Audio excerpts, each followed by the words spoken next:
दादा लइकन कपड़ा खींच दी निश्चिंत हो जाई रोज रोज रख दे तो सब खींचे के आजी कब ले फिचाई अब कब ले फिचे मशीन नानु हनी कि फिचाता फिचते नु बानी मतलब हमार ना फिचाई जे हिस्सा में पड़ गई तो मुखिया सरपंच कहले बना कि दिन भर डेरा डाल के सुता रही ह कला पे का है जब ले काम तब ले रही ना अपन कमा छोड़ दी काम मुखिया जी हो कहले रहो लाड लगाइले बानी रहुआ मुखिया जी हो कहले रहो कि जेकरा में जौन पड़ा त पहले उहे करी बाद में दूसरा आदमी के कर देवल जाई पीला सन पानी है तड़ू बात बतिया खींच ले अभी हाथ ना खींचे के बाटे अभी होने रखले मेरी सब खींचे हमारा जीवा करा काम धाम नहीं छे ये कोई कर नहीं खाली हम ए हो तू लड़े के चाहत हो हमरा से लड़ाबू हां मैंने कहा कि लड़ा सोच ली रहुआ कि औरी कोई में कोनो चीज हिस्सा पड़ के देखे पर वो हम सोचा तनी बहुत पानी में से सोचा तनी का सोचनी है ना धमकी दे तड़ू कि और कुल काम और कुछ चीज हवा पर तू तो हमरा काम लागी कि ना लागी तो तू काम के देबू तब हम करे में और सब तो देखा कि पहले ही पड़ोस देलवा कैसे तारा में गैस पड़ल बा हमरा में चूल्हा पड़ल बा हम लइका स्कूल जात द गैस अपन दुगो रोटी बना ली ए आदमी मोहा छुआ के कहेला कि चली जाए दी घर परिवार में रहे के बता संभालो आहो त हम तेरे के कुछ कहा तनी हमरा के खींच ले तो तब खींची हां जब कपड़े पे कल पे कपड़े लेके बैठो तो तब तू लागत तो लवा करे ही कौन ठीक बा कल रात हम जाते दूसरा कोई के कॉल पर पीछे फिर अपन जल फायदा देख ले बरहुआ ई आदमी ना जाके दूसरा घर बनावेला ओहर कर देवेली जाके दूसरा घर खाए बनावे नी आदमी आ लैट्रिन बात मार छेक लियो लैट्रिन बुझाला कि दूसरे घर आदमी के जाए के पड़त बाटे अपन करानिए ना आदमी कहेला आ लोग कहि कि ये गलत बिया अपन खिचवा का चारो मत ई आदमी के त बने बाजारी जाए के बा हमके त घरे रहे के बा तबो नहीं खेती हो खाते लड़े के एगो सूर गोतिए दे के कबो दाज छूटल बाटे हो कि छूटी ये दादा कोबे से पेट बंबोरता लाता कि लैट्रिन हो जाई लुगावे में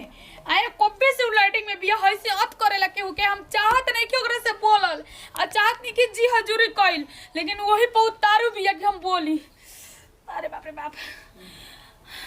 घर में लैट्रिन रहते हुए छटपटाए के पड़ता है दादा ई कैसन बंटवारा क देले बड़ा नु मुखिया जी कि हर चीजवे खातिर तरह से के पड़त हटे ई के जाने कौन तो बंटवारा हटे कह देतन कि अलग अलग एथी करल कुछ हो ओकरा में ओकरा से मतलब नहीं कि ओकरा आदमी बनाई त नु एक में साजी में रह के आई दादा जात बनी कहे ओकरा नइखे सुना तो ऐसे जातन कि कहे हम ई निकलबे कि नाते अरे बाप रे बाप अरे ए कोने हुआ अबे हो मैं मत कहो जोन तहार बा जोन हमार बा निकलो तनी जोड़ कइले बा अरे बाप रे बाप लागता कि हो जाई लैट्रिन बा कब निकलबू अबे टाइम लगी कोने तू का के निकाला तड़ू हमर प्रेशर बनइले बा एकदम से तनी निकल जे तो फिर हम जाके हल्का हो जाई काहे अपन दिन आदमी भुला गई ना कहत रहनी ना कि काम पड़ी अरे कमा तो एक दूसरे से पहले बा हो कने हुआ हम ही गलती कर देनी रोड़ाई को के आ निकलबू ना तनी से खाली 2 मिनट में तो हम एकदम हल्का हो दिन काहे से प्रेशर बनइले बा ना जरूरी नहीं है रुक जाई आयो मायो रहुए ना कहत रहनी कि जेकरा में जौन सामान पड़ल बाटे पहले ऊ यूज करी तो हम अपन यूज करत नहीं हमर 1 घंटा नहीं 2 घंटा नहीं 3 घंटा अच्छा ठीक बा ऊ तो कॉल के नु बात रहे आई तो ई बर्दाश्त करे वाला चीज ना नु हो काहे ई हमरा कपड़ा पड़ल ऊ तो कपड़ा कबो फिचा जाई ई हमारे घर के आगे बता हमने पड़ल बाटे कल रहुआ घर के आगे रहे तो रहुआ भी पड़ल रहे निकल तार गोड़ धर तनी बड़ होके आवा तनी निकल हमरा के हल्का होके द कन्यावा जाके हल्का होके जा होके के बता हवा ठीक बा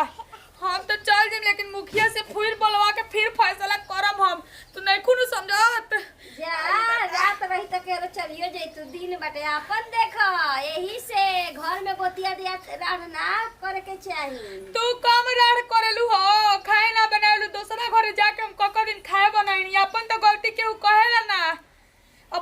नहीं जाते तो एकदम परेशान आ गइल बा। देखो गलत हो जाई कुछ, निकल जल्दी। गलत हो जी तो साफ करब अपन। ये दादा को का करी। अरे बाप रे बाप।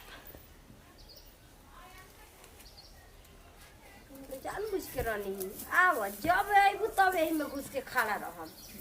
हमहू आज सोचिए ले बानी बड़ा नौटंकी कैले रहूं। घर गाड़ा जबे ना तबे कपड़ा पसार के बैठ जातड़ी। जब हम धोवे आवतनी तब ही मेहरा लेके कपड़ा बैठ जाती है। आज हमहू काम मोरिया के आज लाइटिंग पे बटल ही बाड़ी। तू जब आइबू तब हम लाइटिंग में घुसम आ तब तारा के बहरी भेजम। आव की केने गई घुमा फरती वाना आज।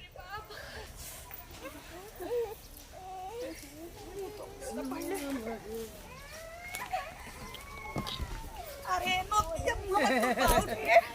भौजी हो आइए कहाँ जाता रू? झाड़ा फिरे जी। ये दादा हम जानी कि तेल पे ना जाता रू। हमरा के एकदम गोती नहीं त्याद। सुन का हो जी? तारा घरे लैट्रिन बा ना?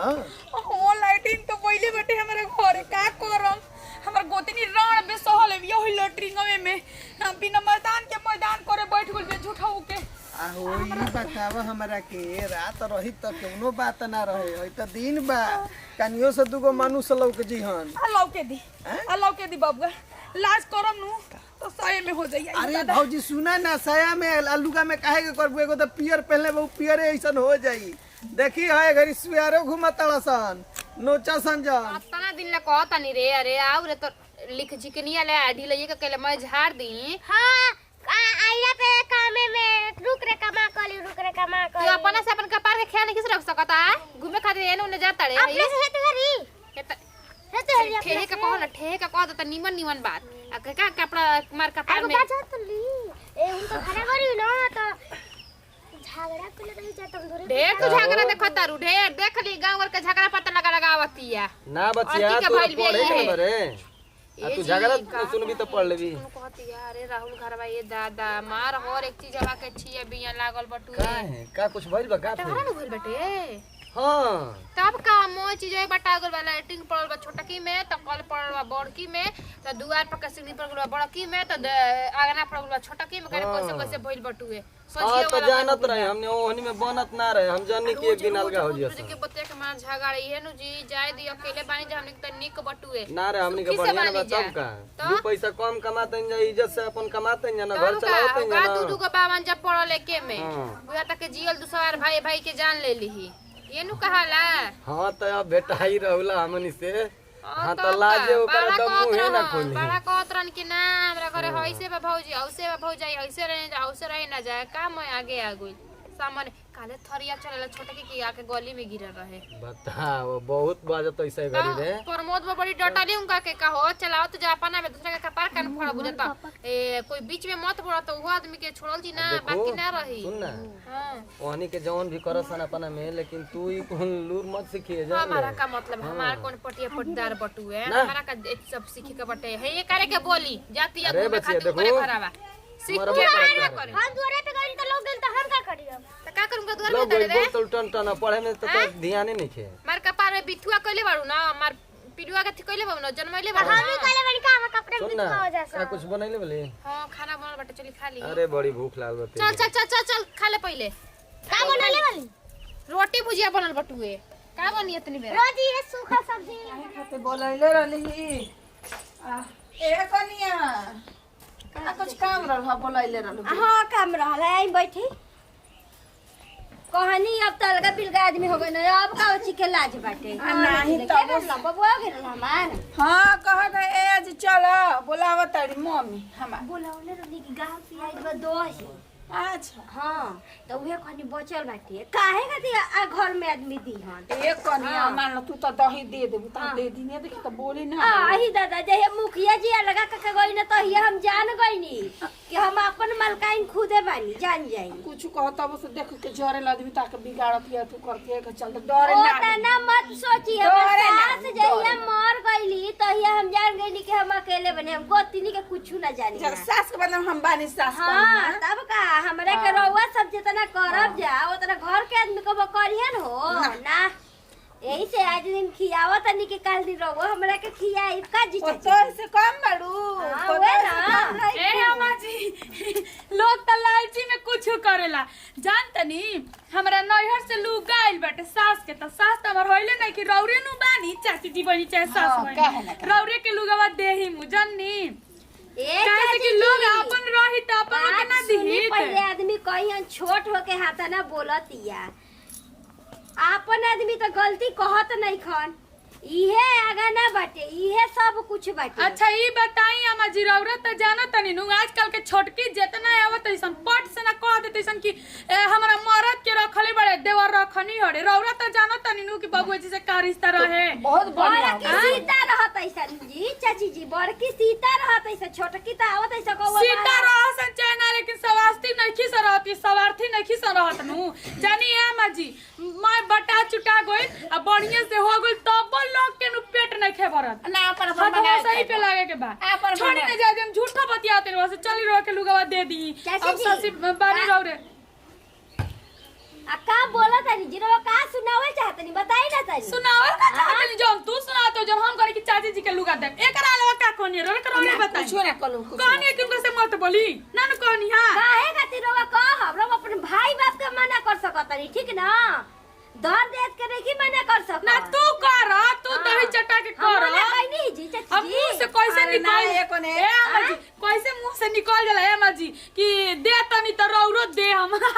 सवार्थी दुनिया में कुछ अरे हो नहीं जाए ऐसन बात नहीं के एक ना आगा वाले आदमी करने पीछे वाले करवा वही खातिर ठीक ना सुना जाना हां लोग ऐसन घर बात होई नहीं करना, हमारे ए घर चाची ना। जी आदमी देख के भर मुंह माटी ले ले बना के कर नैहर से कैसे हाथ ना आवता आदमी त आज बना बना खा खा के नैहर के आदमी त गरीब घर के बा रहल आदमी ऐसे तक का हो गई ना कबो भाई गरीब घर के नहीं खानू बतुआर पे ना कबो बाप के झाके के बतुआर लाज लागे के चाहिए कि आई बियाह आई में हमारे भाई जाके सब संभालसन लाज लागे के चाहिए कि अपन बाप गोतिया ना रे पूछत बाप, रहे बाप ए रे चाची जी बाप। काम हो जाए तो देख विश्वास वाला कैसे कर दे अपने दर्द जब मुख्य तो लोग ना घर अपन बाहर का फरिए गांव घर के दे अपने हां चाची जी चाची जी रवा ठीक कहतानी जबर पे की अबर पे सब कोई जबर बनेला के जबर पे जबर बनो तब न तो बुझाओ लोग दर्द दे देना अपने में एगो हो भी हमने के घर कुटी घर ओ ना अम्मा जी एकदम लक्ष्मण रेखा पर आगुल अब हम हूं सोच ले मानी के बेटा सियान हो जाए बियाह कर दे लेकिन गोतिया देख के आगे ना झुकब बेटी बड़ी सन मारो गड़वा देम दुआरी पे दूसरा से लेके पूछे ना जिम गोते तो लोग अपने में कुछ कर छोड़ जा तो लोग अपने में कुछ कर तो के छाड़ा फरिए हो ये खा दूसरा ना के चक में पिसा दे लोग लालची में खियाला पियाला हम तो का सही करी ना आदमी दुगो आदमी आवत ना बैठत ना त आदमी के करे जब सांप लोटे लागत है कि कैसे ओकरा के भगाई हटा जाना घास लेने के पेट भरती तो और हमारे तबाह कर बस हट जा सन भाग सन आवत से ढापा तनी चल ढापा तनी आवत नहीं तो मैं लहसुन बेकार हो गई ए कन्या बाबूआ का जी दीदी जी आ ऊ नहीं खान ना कोई नहीं तनी अरे को बात पूछे करे सर सलाह ले करे तोहरो से उन करो से को अच्छी घोट गुलो का करेगा के सर सलाह ले कथे हमारा नहीं करे दू बेकत रहला त ठीक रहला तारे से पूछम तो उनका से तू पूछब उनकरा से पूछम तो ऐसे साथे आदमी रही तो पूछ न लेही बोली रहतन बाबू तब नु ई क्या करत तारू और देखत नहीं कि साल भर के आदमी रखला के मुआ रही ना तो कीने के ना पड़ी ऐ सब देखी अच्छा, देखी हाँ। देखी रौरे को देखी खून गुल बका कोई सर गुलो भीतरी है ला नहीं खा गई कहो मैडम आ गई बाबू जी कहनी है कि आज तवार हो गौड़ी किसमिस लिए ही ऊ का खिजी खीर का बनाने के बटुए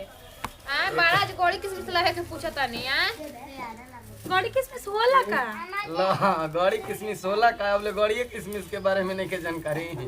ए बाबू जी गड़ी किसमें सिया अरे चलाला भाग ना भाग भाग गौड़ी किसमिस खइले रहतू तब न जानतू आय खैले नहीं तरी सलाह लेवे के का हो बौजी बोल दीजिए का काम बटुए अरे सुननी है ना कि बटवारा हो गइल बा ए बाबू तो आय। चिट्ठी में कहनी अनु तू न बेकते जे 12 लोग हमरा जानते बड़ा गांव में मौका केहू के रखे के चाहिए और हमर भाई भौजाई है सन 4-5 दिन लैट्रिन में चाय देबू लोग हाँ। काहे से कि ओकरा में पड़ल बा त बड़ी अड़हर करती है गोतिनिया हमार ई न कि अलगे बनवा लेवे ले हाँ तो भौजी हो घरी तू खूब बा। माजत रहू कहत हाँ हमारा लाइटिंग बनल बा दम उतिरा गई रहू ए बाबू ऐसे देखी पटीदार के रहे तो हम अब में का डाँडे बोल डाँडे घूमे में मजा होता ना। अच्छा अब देख ली बाबू मौका ये दे तो हमने तो बोहरी जाता नहीं लटिंगे तो जाम बटुए ठीक है जाम बटुए जाके देख ली जाम बटुए नहीं की जत कितना दिन से के बोहरी जाओ जाए ना भौजाई सोचनी ना कि एक दिन जाई वनी के बोलैले हिसाब कर लसन तो हम ना पूछ ले तनी टोला माला में लॉटरिंग तक पूछ ली पापा मुस काट देले बा में चाल देले तारा से ऐसे पूछनी कि तनी कौनो चीज हमरो घर से तू ले एलू हम तारा घर से मिला वैसे में तो टोला में तो केहू का रख जो बाकी और कोनो चीज घटी बड़ी तो कह हमने कि लाइटिंग खराब ना जा दे ये करे बाकी हमरा घरे का के कमी बा भौजी तोहरा में चापा कल मिलल बा, पानी खूब हर देत होई ना। हां चापाकल मिलल बाटे चापाकल मिलल बा कैसे लाइटिंग ये उनका में बना हां बड़ी और करती है गोतिनिया जा आता होई देखले पटिया पड़ला कोई के कब कोई के होला जा तो कने तब तक उनका घरे पूरा मत माना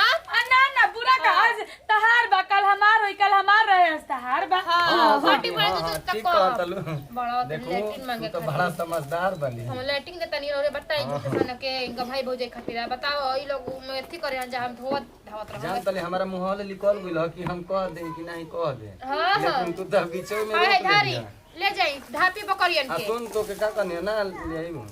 ले लेन ले ली मोने बताओ का छिल दे तब निकल हां बढ़िया ले छील के रख ले। हां तो इवा 100 रुपया किन के लायक पड़ी बताओ दू बोरा रखले बने सिंग काट काट के आ टंगले बानी मैं त खराबे न हो गेलो गरी कहत रही बेचे को हम ही बना कइले बानी जोनी है न तोरा के हजारों नो गाड़ी दी हो किते ही ना बेचे देले है अपन हमारी किरण सिंह हमने का अपन टीम में हमने के पारिवारिक वीडियो अच्छा लगे दिल से लाइक शेयर कमेंट करते रह जाइए सबके साथ ही विदाई अगले वीडियो में फिर से मिल जाए बाय बाय।